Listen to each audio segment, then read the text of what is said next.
বন্ধুরা, আজকে আমি মাছের ডিমে টক রান্না করে দেখাবো। মাছের ডিম টক রান্না করতে কি কি লাগে আপনাদেরকে দেখাবো। মাছের ডিম, তেঁতুল, নুন, হলুদ, ফোড়ন দেব আর মশলা। এবারে আমি মাছের ডিমটা তৈরি করছি। নুন পরিমাণ মতন, হলুদ দিচ্ছি পরিমাণ মতন, দিয়ে এটাকে একটু ফাটিয়ে নিতে হবে। এটাকে আমি হাত দিয়ে ফাটিয়ে নিচ্ছি। ফাটিয়ে না নিলে জিনিসটা ভালো হবে না। এরকম করে চটকে ফাটিয়ে নিতে হবে, ফাটিয়ে না নিলে ভালো হবে না। এবারে আমার ফাটানো হয়ে গেছে। এবারে আমি কড়াই তেল দিয়ে বসিয়ে নিচ্ছি। এবারে আমি কড়াই তেল দিচ্ছি।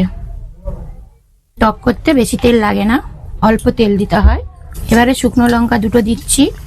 এইবারে সর্ষে ফোড়ন দিতে হয়, সর্ষে ফোড়ন দিচ্ছি, নাহলে স্বাদ হবে না। এবারে একটু নাড়াচাড়া করে ভেজে নেবেন, আঁচটা একটু কমিয়ে দেবেন। তারপরে এই ডিমটাকে দিয়ে আপনারা ভেজে নেবেন, ডিমটা ভেজে নেবেন। এবারে আমি ডিমটা ভেজে নিচ্ছি।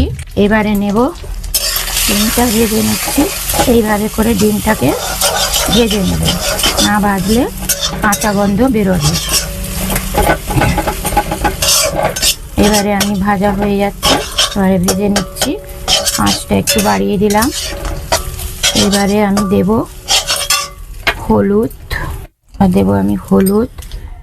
নুন।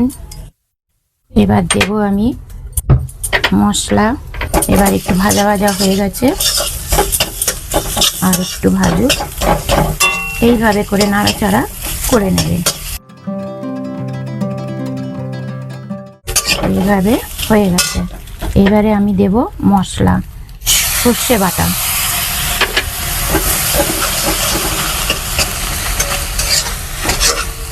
এবারে দিলাম সর্ষে বাটা। এবারে দেব আমি তেঁতুলের জল। তেঁতুলের জল দিয়ে এবারে ভালো করে এটা ফোটাবো।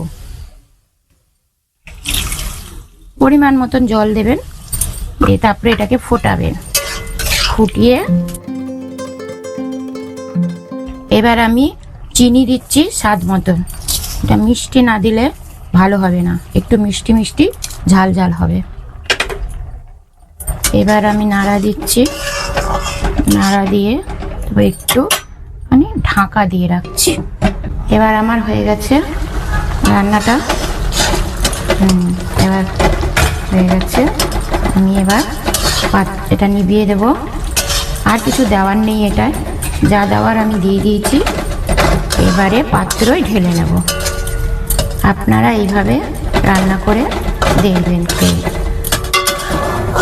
আর একটা আমি কথা বলে দিচ্ছি, যখন খাবেন আপনারা একটা কাঁচা লঙ্কা ওর সঙ্গে মিক্সড করে খাবেন, দেখবেন আরও ভালো লাগবে খেতে।